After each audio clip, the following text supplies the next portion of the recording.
हाँ, hello students, ये हमारा मैकेनिकल वेव्स का 7th लेक्चर है। इसमें आज हम लॉन्गिट्यूडिनल वेव्स जो रिफ्लेक्ट होती हैं ऑर्गन पाइप में, उनकी स्टडी करेंगे और जो हार्मोनिक्स प्रोड्यूस होते हैं ऑर्गन पाइप में, उनकी स्टडी करेंगे।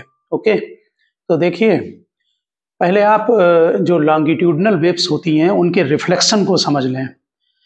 जो पाइप्स हैं वो दो तरह के होते हैं, या तो दोनों तरफ से ओपन होंगे तो इन्हें बोलते हैं हम ओपन एंड ऑर्गन पाइप।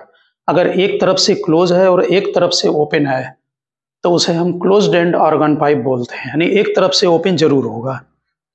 तो जैसे कोई ये पाइप है और ये एक तरफ से क्लोज्ड है, इधर से पल्स जा रही है, तो कंप्रेशन के पल्स से समझ लें कि कंप्रेशन की पल्स ये आगे जा रही है और कंप्रेशन पल्स इस सरफेस पर स्ट्राइक होती है। तो कंप्रेशन की पल्स जब रिफ्लेक्ट होगी क्लोज्ड एंड से तो वो कंप्रेशन के टर्म्स में ही होती है।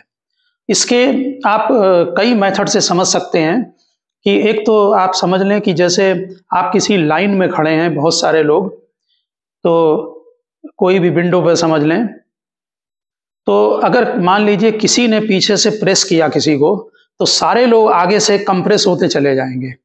जैसे कंप्रेशन की पल्स जाती है बाउंड्री पर, वैसे जितने भी लोग खड़े हैं वो कंप्रेस होते हुए एक दूसरे को धक्का देने पर वो ऐसे कंप्रेस होते चले जाएंगे और फिर जब वापस आएंगे तो फिर सीधे हो जाएंगे। तो बिल्कुल इसी तरह से कंप्रेशन की पल्स जब क्लोज्ड एंड पर आती है तो वो कंप्रेशन के टर्म्स में ही रिफ्लेक्ट होती है। ठीक, दूसरी बात यह है कि कंप्रेशन में आपको मालूम होगा कि जो प्रेशर होता है वो नॉर्मल प्रेशर से थोड़ा ज्यादा होता है, ठीक है ना। तो जो प्रेशर है वो नॉर्मल से ज्यादा, इसका मतलब ये हुआ कि जो प्रेशर की वेव होगी वो कंप्रेशन जब रिफ्लेक्ट होगा कंप्रेशन के टर्म्स में तो उसमें कोई फेज चेंज नहीं होगा, लेकिन डिस्प्लेसमेंट में चेंज है। डिस्प्लेसमेंट में चेंज इसलिए है कि जैसे ये क्लोज्ड बाउंड्री है, पार्टिकल ऐसे जा रहा था कंप्रेशन में और फिर इधर को आ गया, तो इधर को पहले डिस्प्लेसमेंट था डायरेक्शन में, अगर हम इधर प्लस एक्स ले लें तो डिस्प्लेसमेंट इधर होने लगा तो इधर माइनस एक्स हो गया। यानी कि डिस्प्लेसमेंट और वेलोसिटी दोनों में फेज चेंज होगा पाई का, लेकिन प्रेशर में कोई चेंज नहीं होगा। प्रेशर में इसलिए नहीं क्योंकि कंप्रेशन की पल्स कंप्रेशन के टर्म्स में ही वापस आएगी, क्योंकि वहां पर स्पेस क्लोज्ड है, इसलिए वहां पॉसिबिलिटी नहीं है कि कंप्रेशन रेयरफेक्शन में कन्वर्ट हो। तो यहां पर जरा समझने की कोशिश करें कि ये कंप्रेशन की पल्स रिफ्लेक्शन के बाद कंप्रेशन के टर्म्स में आएगी, तो in displacement and velocity phase change आप पाई है और no phase change in pressure.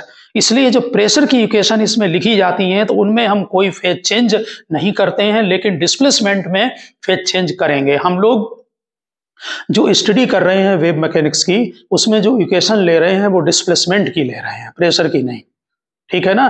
तो क्लोज्ड एंड पर कंप्रेशन के टर्म्स में रिटर्न होगा, आप समझ गए होंगे। इसी तरह से जब कंप्रेशन की पल्स खुले एंड पर पहुंचेगी, जब ओपन एंड है वहां पर क्या होगा कि लेयर बहुत पास पास थी और वहां जब ओपन मिलेगा तो लेयर दूर दूर हो जाएंगी, उससे कंप्रेशन की बजाय वहां रेयरफेक्शन बन जाएगा, लेकिन डिस्प्लेसमेंट का डायरेक्शन चेंज नहीं होगा। जैसे कोई पल्स मान लीजिए इधर को जा रही है और लेयर यहां पर कंप्रेस्ड है, यहां ओपन हो गई, तो उससे क्या होगा, जो लेयर आगे जा रही थी वो फॉरवर्ड ही जाएगी, क्योंकि और उसी तरफ उसका डिस्प्लेसमेंट होगा। लेकिन प्रेशर में फेज चेंज हो गया पाई का, क्यों? क्योंकि कंप्रेशन से रेयरफेक्शन बन गया।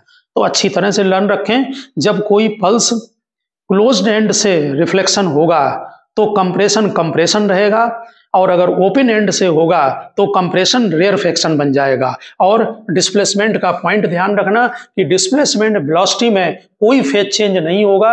अगर ओपन एंड से रिफ्लेक्शन होता है, ये कंप्रेशन की पल्स आ रही थी, यहाँ ओपन एंड था, जब वापस गई तो हमने एरो ये दिखाया है, तो रेयरफेक्शन के टर्म्स में जाएगी।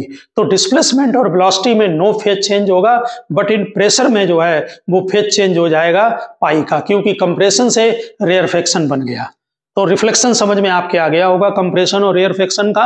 अब आप देखें, standing waves in A organ pipe closed eight one and, ये वन एंड पर क्लोज्ड है, इसमें स्टैंडिंग वेव्स प्रोड्यूस करेंगे।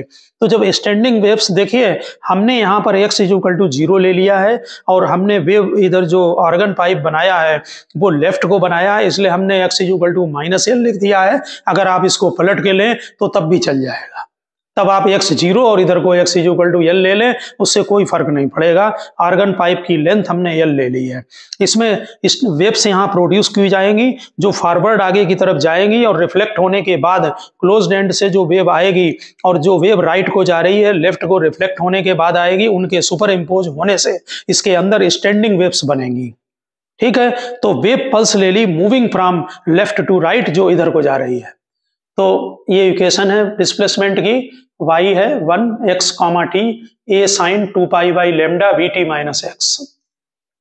It is reflected back as the wave pulse given by, ये जब रिफ्लेक्ट होके वापस आएगी तो जो पल्स होगी उसमें अभी आप समझ गए हैं ये क्लोज्ड एंड है, और क्लोज्ड एंड में हमने ये लिख दिया है, समझा दिया है कि जो डिस्प्लेसमेंट है उसमें पाई का चेंज हो जाएगा, इसलिए इसमें यहाँ पर पाई लगा दें। और डायरेक्शन चेंज हो गया है क्योंकि इस तरफ को है माइनस तो इधर आएगा तो प्लस होगा, इसलिए vt प्लस x कर लिया है।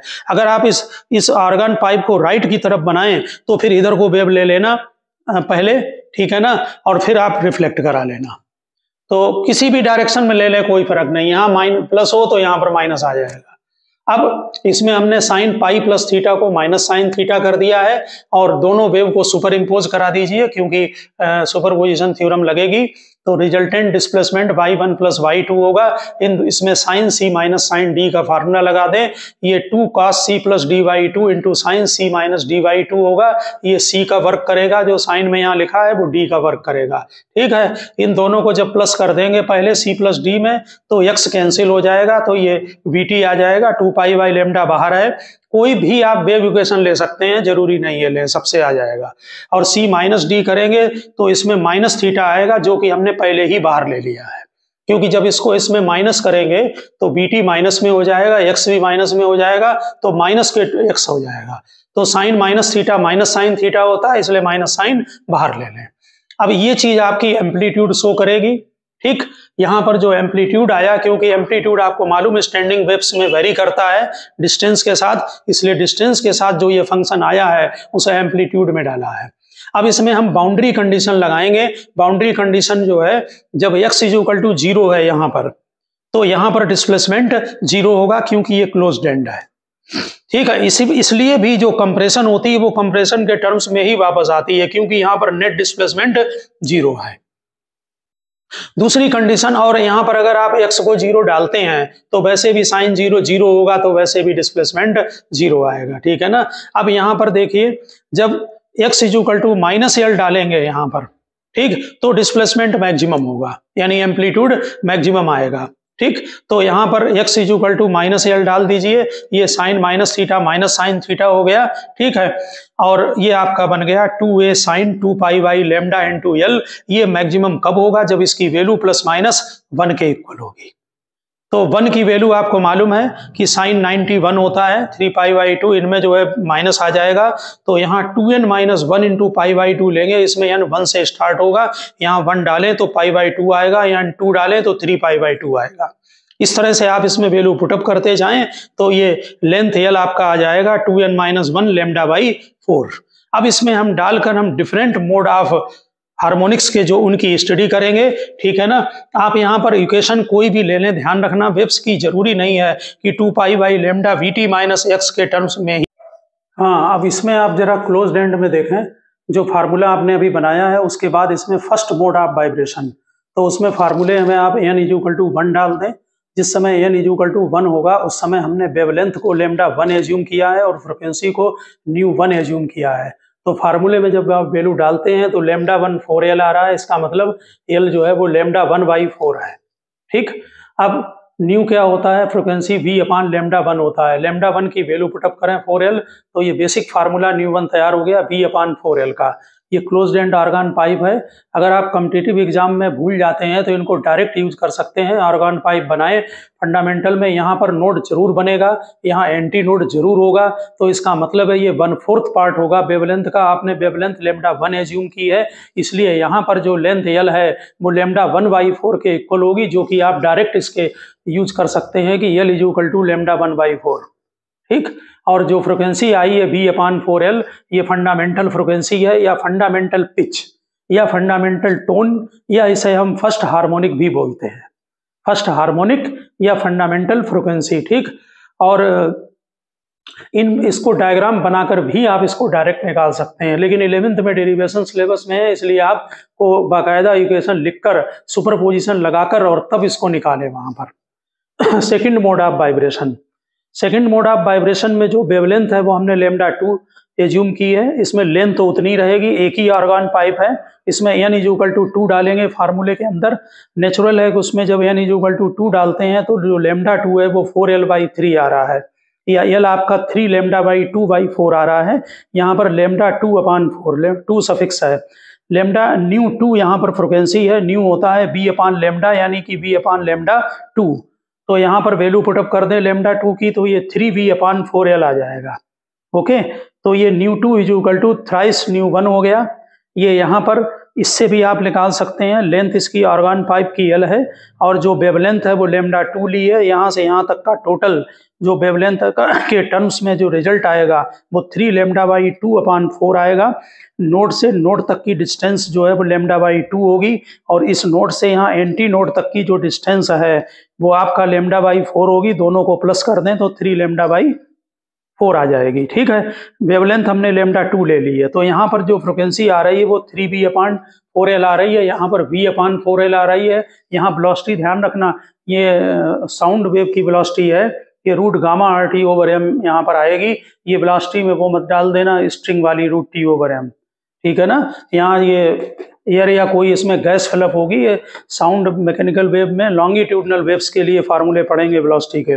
तो ν2 = 3ν1 आ गया। 3ν1 का मतलब है, हमेशा ध्यान रखना, यहाँ हार्मोनिक फर्स्ट होगा। अगर ये इसका 3 टाइम्स है तो थर्ड हार्मोनिक, अगर 2 टाइम्स आता तो सेकंड हार्मोनिक। इसका मतलब ये थर्ड हार्मोनिक है और फर्स्ट ओवरटोन है। ओवरटोन यहीं से शुरू होंगे, तो this is called the third harmonic और फर्स्ट ओवरटोन। और ये 3 टाइम्स है फंडामेंटल फ्रिक्वेंसी की, and it is 3 times the fundamental frequency. ठीक है, अब आप third mode of vibration check करें, उसके लिए n = 3 पुटअप करें यहाँ पर फार्मूले में। तो लेंथ आपकी आ गई 5 λ3/4 या λ3 4L/5। ये जो ν3 फ्रिक्वेंसी एज्यूम कर ली है, वेवलेंथ हमने λ3 एज्यूम कर ली है यहाँ पर, तो ν3 होगा B/λ3। इसमें λ3 की वैल्यू पुटअप करें तो ν3 = 5B/4L आ गया। यह आप डायरेक्ट डायग्राम बनाकर, जैसे इसमें ये नोड बनाया आपने, यहाँ नोड है, यहाँ नोड है, एक नोड इसमें और बनेगा। ठीक है, यानी 2.5 लूप बनेंगे, नोड नोड और ये नोड। तो यहाँ से नोड नोड मिलाकर ये डिस्टेंस आपकी λ हो गई और ये λ/4 हो गई। दोनों को आप प्लस कर लें तो नेचुरल है कि ये 5 λ/4 आ जाएगी। ठीक है ना, ये 5 λ3/4 होगी। इसको लेंथ L के इक्वल कर दें, अगर डायरेक्ट करना चाहें तो आपकी लेंथ ही आ जाएगी। ओके, अब फ्रिक्वेंसी ν3 मानी है, फ्रिक्वेंसी में वैल्यू पुटअप कर दें आप लेंथ की, उसमें λ3 की, तो 5B/4L आ गया, जो कि 5 टाइम्स है फंडामेंटल फ्रिक्वेंसी का। ये 5th हार्मोनिक बोलेंगे इसको, या सेकंड ओवरटोन बोलेंगे। ठीक है, हेंस फ्रिक्वेंसी इसी तरह से, इसमें केवल ध्यान से देखें, इसमें केवल ऑड हार्मोनिक्स प्रोड्यूस हो रहे हैं, इसमें इवन हार्मोनिक्स प्रोड्यूस नहीं हो रहे हैं। हमने आपको बेसिक थ्योरी में बताया है कि जो ऑड हार्मोनिक्स होते हैं वो आपको सुनने में प्लीजेंट नहीं होते हैं, वो अच्छे नहीं लगते हैं। ठीक है ना, इसीलिए जो फ्लूट होती है, बांसुरी होती है, वो दोनों तरफ से ओपन होती है। उसमें अभी आगे दिखाएंगे, उसमें इवन और ऑड दोनों तरह के हार्मोनिक्स प्रोड्यूस होते हैं। अगर आप उसको एक हाथ से, थंब से उसे क्लोज कर दो और उसे जो है आप जो साउंड प्रोड्यूस करें, तो आपको मालूम है कि साउंड जो है वो ठीक से नहीं आएगी। ओके, तो जो ऑड हार्मोनिक्स हैं, अगर किसी इंस्ट्रूमेंट के अंदर केवल ऑड हार्मोनिक्स प्रोड्यूस होते हैं तो वो आपका सुनने में ठीक नहीं होगा। इसीलिए इस टाइप का कोई ऑर्गन पाइप बेस इंस्ट्रूमेंट नहीं होता है जो दोनों एक तरफ क्लोज हो और एक तरफ ओपन हो। दोनों तरफ ओपन यूज करते हैं। तो इसमें हेंस फ्रिक्वेंसी आप nth मोड आप वाइब्रेशन अगर लेंगे तो फार्मूला फ्रिक्वेंसी का ये ऑड नंबर आ रहे हैं 135 यानी 2n-1 V/4L होगा। ठीक, V/4L की जगह हमने न्यूमन रख दिया है, हम इसको बोलेंगे this is called n-1th overtone होगा। ठीक है, और 2n-1th हार्मोनिक होगा। आप n में वैल्यू कहीं भी डालकर चेक कर सकते हैं। ठीक है ना। तो ये आपका जो था वो क्लोज्ड एंड आर्गन पाइप में जो आप वेव्स प्रोड्यूस करते हैं उनके सुपरपोजिशन से जो स्टैंडिंग वेव्स बनती हैं उनका ये रिजल्ट था। उनमें फ्रिक्वेंसी का जो रेशियो आता है वो 1:3:5 होता है और हमेशा उसमें ऑड हार्मोनिक्स प्रोड्यूस होते हैं। अब स्टैंडिंग वेव्स है in open end organ pipe. Open end organ pipe हमने ये यहाँ बना रखा है, ये सिंपल दिखा दें, दोनों तरफ से ओपन है। एक वेव हमने लेफ्ट टू राइट ले ली है, दूसरी यहाँ से रिफ्लेक्ट होके आएगी राइट टू लेफ्ट। ठीक है, और ओपन एंड में मालूम है आपको जब रिफ्लेक्शन होता है तो वहां पर कोई वेवलेंथ में चेंज नहीं होता है, यानी डिस्प्लेसमेंट की फेज में कोई चेंज नहीं होता है, फेज में किसी टाइप का कोई चेंज नहीं होगा। तो जो वेव यहाँ लेफ्ट से राइट को जा रही है, इसका मतलब +x की तरफ जा रही है, उसकी हमने इक्वेशन ले ली है y1 = a sin 2π/λ vt - x। Check करें वहां पर, और इससे जो वहां से रिफ्लेक्ट होके वेव आएगी इस साइड से, यहाँ से राइट हैंड से, वो वेव नेचुरल है -x की तरफ जा रही है, उधर +x लिया, इधर -x है, तो उसमें हम vt +x लगाएंगे, फेज चेंज होगा नहीं। हमने यहाँ नोट भी कर दिया है कि reflection from open end has no phase change. ठीक है, इन डिस्प्लेसमेंट प्रेशर वगैरह में होता है, वो यहाँ लिया नहीं गया। हमारी इक्वेशन डिस्प्लेसमेंट पर है, तो बाई सुपरपोजिशन लगाएं, y = y1 + y2, इन दोनों इक्वेशन को प्लस कर दें। इसमें a को कॉमन ले लें, sin c + sin d का फार्मूला लगा दें, नीचे हमने फार्मूला नोट किया है। sin c + sin d = 2 sin c + d/2 है इंटू cos c - d/2 है। ठीक है ना। तो दोनों को जब प्लस करेंगे c + d को, तो ध्यान से देंगे साइन के साथ जो आर्गूमेंट है उसमें -x और +x कैंसिल हो जाएंगे, तो साइन के साथ में जो आएगा रिजल्ट वो vt के साथ में होगा, यानी टाइम के साथ होगा। और cos c - d है, जब उनको माइनस करेंगे, ठीक है, तो जो माइनस करने पर जो आपका vt कैंसिल होगा, और cos -θ, ध्यान रखना cos θ होता है, इसलिए उसमें कोई फर्क नहीं पड़ेगा, तो इसलिए माइनस साइन बाहर नहीं आता है। इसमें जो नेट डिस्प्लेसमेंट आपकी y = आ रही है वो 2a cos 2π/λ x और sin 2π/λ vt आ रही है। इसमें से हम एम्पलीट्यूड को अब अलग कर लेंगे। हाँ, ये जो आपने एम्पलीट्यूड अभी निकाला है 2a cos 2π/λ x, ठीक, इसमें आप जो है वो बाउंड्री कंडीशन को लगा दें। ओपन एंड जब दोनों तरफ से होगा तो इसका मीनिंग है कि एंटी नोड बनेगा आपका इधर भी और एंटी नोड इधर भी होगा, दोनों साइड, तो जो डिस्प्लेसमेंट होगा वो मैक्सिमम होगा। कहाँ पर? x 0 पर भी और x = L पर भी, फॉर ऑल टाइम्स t, हर समय। तो x = 0 अगर यहाँ पर आप डालते हैं तो cos 0 तो वैसे ही 1 होता है, तो एम्पलीट्यूड आपका मैक्सिमम होगा ही डिस्प्लेसमेंट। ठीक, तो x = L डालकर कंडीशन निकाली जाएगी। तो x = L इसमें पुटअप कर दें आप, cos की वैल्यू में, cos के आर्गूमेंट में x की जगह ये मैक्सिमम वैल्यू +-1 होगी, और cos θ +-1 होगा cos nπ पर। अब आप दोनों तरफ कंपेयर कर लें तो 2π/λ × L = nπ। ठीक, इसमें पाई को कैंसिल करें तो आपका ये जनरल फार्मूला तैयार हो गया, L = nλ/2। इससे आप लैम्डा निकाल लें 2L/n। अब आप फर्स्ट मोड ऑफ वाइब्रेशन देखें। फर्स्ट मोड ऑफ वाइब्रेशन के लिए आप n = इसमें 1 पुटअप कर दें तो लैम्डा = जो है आपका 2L हो जाएगा। हमने इस समय इसकी वेवलेंथ को λ1 माना है और फ्रिक्वेंसी को ν1 माना है, तो λ1 = 2L हो जाएगा। इससे L हो जाएगा λ1/2, और इससे फ्रिक्वेंसी ν1 निकाल लें। फ्रिक्वेंसी का फार्मूला V/λ होगा। हमने यहाँ वेवलेंथ λ1 मानी है तो V/λ1 यानी कि V/2L, ये आपकी फंडामेंटल फ्रिक्वेंसी आ गई है, या फर्स्ट हार्मोनिक आ गया है। यहाँ पर हमने इसका डायग्राम बना दिया। नेचुरल है कि ओपन एंड में इधर एंटी नोड होगा, यहाँ एंटी नोड होगा, तो बीच में एक नोड जरूर बनेगा। आप इससे डायरेक्ट भी निकाल सकते हैं, यहाँ से यहाँ तक की लेंथ L है और इसका जो ये वेवलेंथ है वो λ1 ली है, तो एंटी नोड से एंटी नोड तक बीच में ये आपका जो है वो नोड ये λ1/2 होगा। ठीक है, तो this is called fundamental frequency or first harmonic, and this is produced when air is blown slightly at the end of the pipe. यानी एयर को हल्के से ब्लो करें तो इससे ब्लोन करें तो इससे आपको जो है ये प्रोड्यूस होगी। अब सेकंड मोड ऑफ वाइब्रेशन देखें, इसमें थोड़ा प्रेशर से एयर को फ्लो कराना पड़ता है साउंड को। तो इसमें n इज इक्वल टू यहाँ पर 2 डाल दें तो lambda is equal to 2L हो गया। हमने इस समय वेवलेंथ 2 आपका कैंसिल हो गया, lambda is equal to L हो गया। हमने इस समय वेवलेंथ को लैम्डा 2 माना है। आपकी जो फ्रिक्वेंसी है वो ν2 है, तो ν2 आपका v अपान लैम्डा 2 होगा। इसमें लैम्डा 2 की वैल्यू पुटअप कर दें तो ये v अपान L आ जाएगा।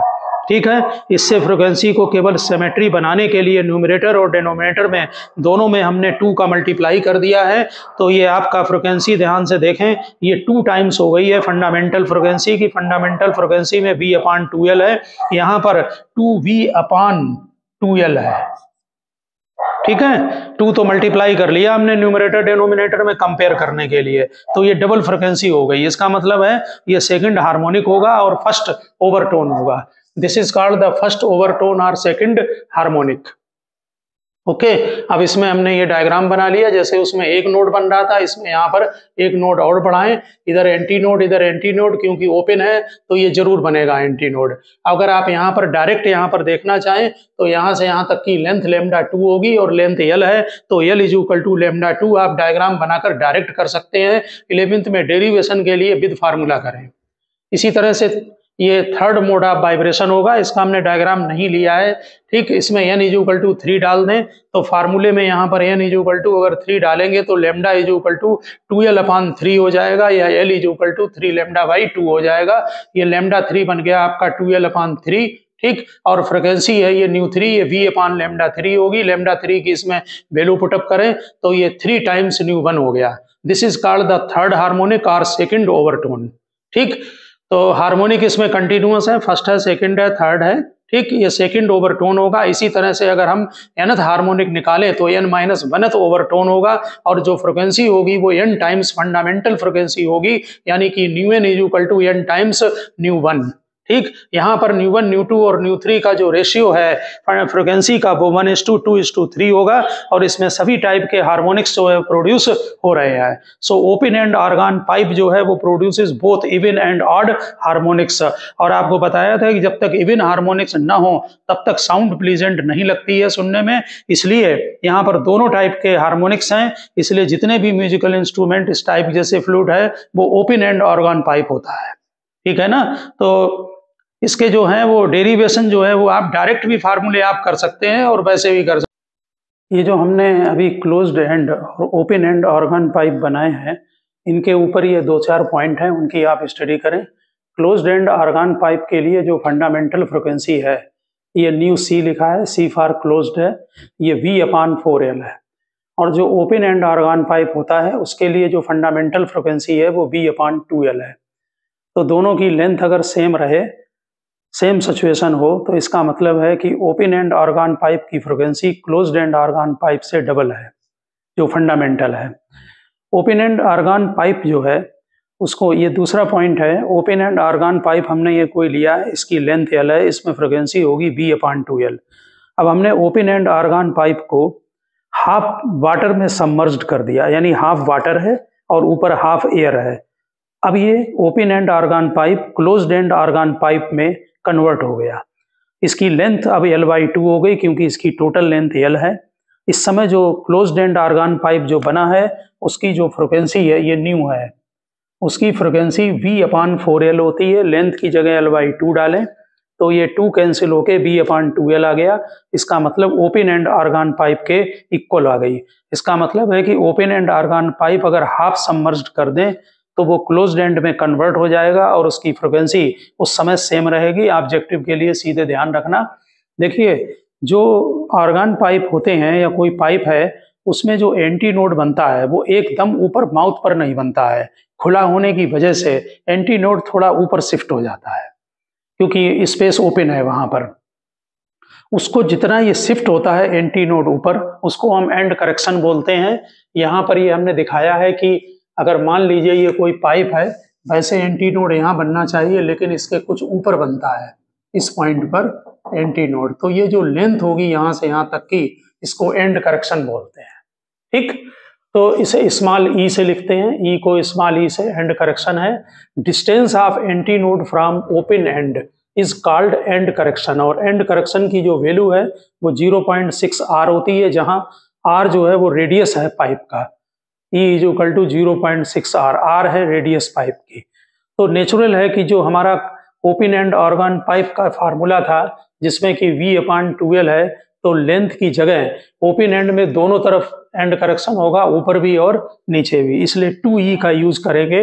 E की वैल्यू ये पुटअप कर लेना 0.6 आर, यानी कि L प्लस 1.2 आर हो जाएगी। क्लोज्ड एंड ऑर्गन पाइप का जो फार्मूला है वो V/4L है, ये वाला। इसमें L एक तरफ क्लोज्ड है एक तरफ ओपन है, तो उसमें केवल E लगेगा, यानी जो टोटल लेंथ लेंगे वो L प्लस E होगी। अगर आप एंड करेक्शन को इंक्लूड नहीं करते हैं तो जो फ्रीक्वेंसी निकलेगी वो नेचुरल है कि ज़्यादा होगी, ठीक है ना। एंड करेक्शन की वजह से फ्रीक्वेंसी थोड़ी सी कम होगी। ओके, अब यहाँ पर आप देखें, हम साउंड की वेलोसिटी को निकालने के लिए हम रेजोनेंस जो है ट्यूब का यूज करते हैं। हम आपको पहले रेजोनेंस ट्यूब को प्रैक्टिकली दिखा दे रहे हैं। ये आपकी रेजोनेंस ट्यूब है, इसमें जो है वो एक, ये यहाँ से देख लें, ये एक स्केल लगी हुई है, ओके, और इसमें एक ये कंटेनर है, इसमें वाटर फिलअप करते हैं। इसमें जो ये पाइप लगा हुआ है, ये पाइप इस रेजोनेंस ट्यूब में यहाँ पर नीचे लगा देते हैं, जिससे कि ये ट्यूब है रेजोनेंस वाली, ये ट्यूब है ऑर्गन पाइप की तरह, इसमें वाटर फिलअप हो जाता है, ठीक। इसमें साइड में एक ट्यूब लगी होती है, या कुछ जगह पर ये ट्रांसपेरेंट होते हैं, ठीक है। तो इसमें ये स्केल जो लगी हुई है, इसमें जब वाटर फिलअप होता है तो जो वाटर का लेवल होगा वो लेवल इस ट्यूब में भी आ जाएगा। उससे हम स्केल से रीडिंग कर लेते हैं कि कितना वाटर इसमें फिलअप है, ठीक। यहाँ स्केल में जो ऊपर से यहाँ पर स्केलिंग है 0, 1, 2, 3, इससे पता लग जाता है। क्या करते हैं कि इसमें पहले यहाँ पे कंटेनर में वाटर फिलअप करते हैं, ये ट्यूब से होते हुए इस पाइप में पूरे में फिलअप हो जाता है, ठीक है। इसके बाद जैसे वाटर के लेवल को आपने पूरा फिलअप कर लें वाटर, उसके बाद यहाँ ट्यूनिंग फार्क से साउंड को प्रोड्यूस कराकर, ट्यूनिंग फार्क को वाइब्रेट कराकर इसके ऊपर थोड़ा सा लाते हैं, ठीक है। तो ट्यूनिंग फार्क हमने कल के लेक्चर में आपको दिखाया था। यहाँ जब वाइब्रेट होता है ट्यूनिंग फार्क अप एंड डाउन, और फिर वाटर के लेवल को धीरे धीरे धीरे धीरे डाउन करते हैं, एक पर्टिकुलर लेंथ पर आकर यहाँ पर नोड बनेगा और ऊपर एंटी नोड बनेगा। इसमें जो फ्रिक्वेंसी प्रोड्यूस होती है, जब आपके जो ट्यूनिंग फार्क है उसकी फ्रिक्वेंसी के इक्वल होती है, तो रेजोनेंस की वजह से जिस रूम में आप एक्सपेरिमेंट कर रहे हैं वहां पर तेज साउंड इसमें से प्रोड्यूस होती है, जो कि सुनाई पड़ती है। हमने पहली लेंथ को यहाँ डायग्राम में बनाया है, ये रेजोनेंस ट्यूब है, ऊपर यहाँ पर ये ओपन एंड है, ये वाटर यहाँ तक आ गया लेवल तक। मान लीजिए लेंथ L1 है, ये लेंथ L1 इस स्केल से मेजर कर ली जाएगी कि जैसे मान लो वाटर यहाँ तक है, तो ये लेंथ जो है वो यहाँ से आपकी मेजर हो जाएगी कि कितना वाटर फिलअप है। लेंथ L1 मेजर कर लें, और जब आपको साउंड रेजोनेंस होगा तो साउंड प्रोड्यूस होगी, उस समय एंटी नोड से नोड तक की जो लेंथ है वो λ/4 होगी। इसमें एंड करेक्शन को भी लगा दें तो जो टोटल लेंथ है वो L1 प्लस E हो गई, तो L1 plus E is equal to λ/4 हो गई। इसे आप फर्स्ट इक्वेशन डाल दें।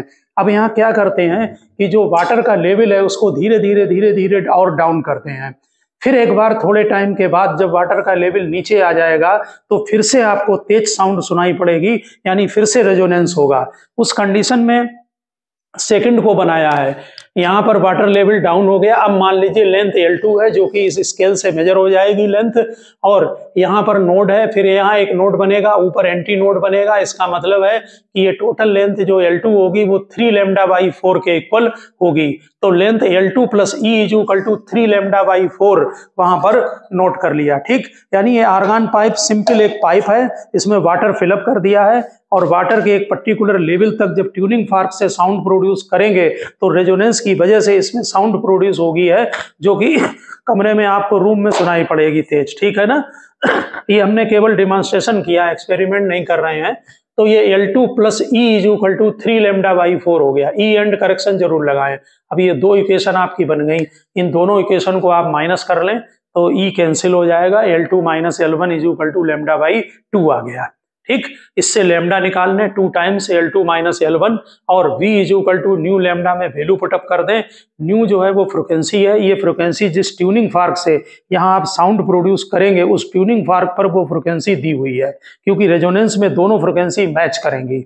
ओके, तो यहाँ पर न्यू आपको मालूम है जो कि ट्यूनिंग फॉर्क की फ्रिक्वेंसी है, लैम्डा वेवलेंथ, ये वैल्यू पुटअप कर दें 2 टाइम्स L2 माइनस L1, इससे आप साउंड वेलोसिटी को कैलकुलेट कर लेंगे। ये हमारी जो वेलोसिटी v है, ये साउंड की यहाँ पर वेलोसिटी होगी, साउंड वेलोसिटी, ठीक है ना। और इसी वैल्यू को जो आपने निकाला है लैम्डा को किसी में भी पुटअप कर दें, एंड करेक्शन ई की वैल्यू आ जाएगी। ये फार्मूला बन गया आपका L2 माइनस 3L1/2। ये दोनों फार्मूले आप ठीक से लर्न रखें कॉम्पिटिटिव एग्जाम के लिए भी। ठीक, दूसरी बात ध्यान रखना, जो आपने ओपन एंड और क्लोज्ड एंड ऑर्गन पाइप की जो थ्योरी पढ़ी है, उस थ्योरी में और इसमें ये फर्क है, वहां पर लेंथ जो है वो फिक्स है। ठीक, आप अलग अलग वेवलेंथ जो है वहां पर प्रोड्यूस कराते हैं, वहां पर लेंथ आपकी फिक्स है, वेवलेंथ चेंज होती है मोड ऑफ वाइब्रेशन से, ठीक है ना, फर्स्ट हार्मोनिक सेकंड हार्मोनिक इसके हिसाब से। लेकिन यहाँ पर जिस ट्यूनिंग फार्क से आपने साउंड यहाँ प्रोड्यूस करेंगे, वो ट्यूनिंग फार्क की फ्रिक्वेंसी और यहाँ पर फ्रिक्वेंसी मैच करेगी, यहाँ पर वेवलेंथ जो है वो चेंज नहीं होगी, ठीक है ना।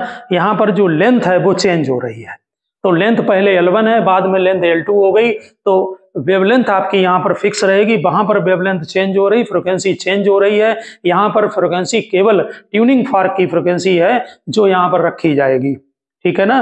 तो आप इसको पुटअप करके यहाँ पर इससे साउंड वेलोसिटी को जो है वो कैलकुलेशन कर सकते हैं, ठीक है ना। ट्यूनिंग फार्क को हमने कल आपको डिटेल में बता दिया था।